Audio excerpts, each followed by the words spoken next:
Hi, I'm Whitney Myers, CEO of Zuar. And at Zuar, we help you turn data into revenue. So it's fitting that today I'm talking to you about how to monetize your data. Now, before we get into the content of this video, I do want to have a little bit of a level set because whenever we talk about data monetization strategies, this can fall into a few camps. There are some businesses whose entire business model is collecting data, aggregating it, creating a data catalog, and then selling that information or releasing access to it. That is not what we're talking about in this video. Instead, we're talking about a very different market, one that is available to really any company that provides goods or services. And that's around how you take the data and information that you have access to today, and in looking at it, deriving insights around trends, best practices, performances, both comparative against each other, quarter over quarter, year over year, and against cohort analysis, benchmarking, forecasting, and even if you are utilizing any type of LLM, even some generative insights through use of tools like OpenAI. So for those companies that are truly looking to say, I have access to so much information, and what I would really like to do is find a way to take that data and from the insights I derive from it, productize those insights. That's what we're going to be talking about today, is truly monetizing that type of data. So with that, let's dive in. So first, whenever you're thinking about how to monetize your information, I mentioned that it's really around how you productize insights, which means at the very beginning of your strategy, you need to treat it the same way as you would a go-to-market strategy for a new product, which means even as you're assessing what do you have, so what type of information is available, what type of insights can be derived, what do you think is truly valuable, you also need to be assessing your customer sentiment, desire, and demand as well. Do you have customers that are asking for a certain level of reporting or transparency or communication or analytics that you're not currently providing?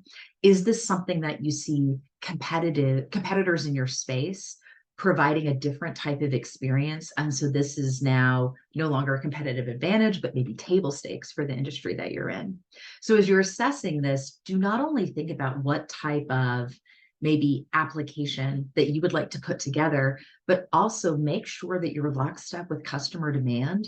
Because like with any new product launch, with any new offering, you're going to need a test bed of at least one, if not a few dozen customers that can give you valuable feedback and let you know, is this something that you could really monetize and contract with? Or is this something that just needs to be part of your customer retention and success strategy, that it really falls possibly more under a value add or a differentiator? So that's the first thing whenever you're thinking about kind of monetizing, is really assess both what you have and also what your customers are asking of you. The next is you need to be thinking about the customer experience. So it is one thing to say, I'm taking the data, I'm running it through analytics, I'm providing some insights and trends. How do you want them to access that? So thinking about having like a customer headquarters where not only will they be engaging with data, but what type of experience do you want them to have with this? Are you expecting it to be passive, in which you're sure you're merely informing them of changes? Are you expecting it to be point in time, in which they need to be receiving alerts, subscriptions, whenever key changes happen, whenever certain thresholds are met, that they are prompted to come and talk to you, either in your portal or, via a landline, like actually giving you a call on a telephone or through chat? And then finally, like, what does the security look like? And how do you both kind of meet the responsibilities that you have with them around security while also making sure you're maintaining your own standards? Because one thing that is very different with external analytics than internal is you will now have users outside of your organization accessing information. And so finding that balance of how do I do that in a secure and scalable manner, but also in a way that doesn't disincentivize them from logging in by feeling like it's too burdensome to access their own information in your platform. So with that, this is a topic that we're making a short video, and I could honestly talk about this for days.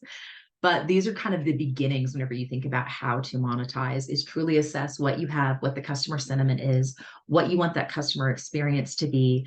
And then finally, I would encourage everyone to think, how do you actually want your users to contribute back to the conversation? Are you hoping for feedback, for confirmation that what you're providing is valuable? Or do you actually want to allow them to upload data themselves to augment information that you're providing? Are you wanting to fully empower them where they can truly ask and answer their own questions as opposed to just whatever you have put together to provide them? So if you keep those kind of three things in mind, you're well on your way to starting with something that is very impactful. Because if after going through this process, thinking about, doing the assessment, thinking about the customer experience and security, and then also kind of expectations around like, what is this good level of participation, you'll have a solid foundation for what kind of like an MVP version, that minimal viable product, what a good V1 would look like, but also how you want to build a roadmap. And so with that, I mentioned at the beginning that Zuar helps you turn data into revenue. I think our Zuar portal is so impactful for helping customers achieve what we're talking about, because once you find that you launch something, how you sustain the velocity of a launch and how you adapt your platform over changes. So that way you're taking a solution to market that is supported, that evolves, and that doesn't become kind of burdensome to continue to develop on your own. Actually partnering with someone like Zuar in order to help you create that very bespoke, custom customer experience, while behind the scenes, you have just a singular platform that you have to maintain. It will make all the difference in the time it takes for you to actually launch that V1. If you have any additional questions about this, or you'd like to talk to me or a member of my team about this topic, please don't hesitate to reach out to us. Email us at info@zuar.com or go to zuar.com/contact us. We'll talk to you soon.